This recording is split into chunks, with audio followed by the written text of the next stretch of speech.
Okay, pinot. Hello po mga ka-idol. Magandang umaga sa inyo dyan, no? Ito po si Sir, no? Nagpapahaircut po ng flat top mga ka-idol. Ang ganda mga ka-idol, no? Ito po mga ka-idol, no? Tinatapos ko na po mga ka-idol, no? Ayan. Napakagandang haircut mga ka-idol, no? Flat na flat po yung dito mga ka-idol, no? Ang ganda po tignan, no? Home service mo to mga ka-idol. Shout out nga pala, no? Sa lahat ng PWD dyan, libre po kayong haircut sa akin, no? Regalo ko po yan sa inyo mga ka-idol. Huwag po kayo maya, home service po. Pupuntahan ko po kayo sa inyong mga bahay, no? Viewing lang po tayo mga ka-idol. Ayan. Napakaganda, no? Flat na flat po yung nasa ibabaw mga ka-idol, no? Ayan po.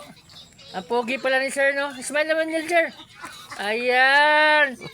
Ang pogi, no? Ayan, no? Napakalinis, no? Ayan.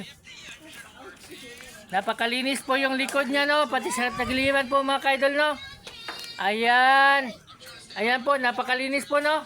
At saka yung sa baba, flat na flat po siya mga ka-idol, no? Ayan, no? Yan, napakaganda mga ka-idol, no? Ayan. Ayan. Tapos na po yung haircut natin mga ka-idol, ha? Ito, flat na flat po. Maraming salamat po. I love you po.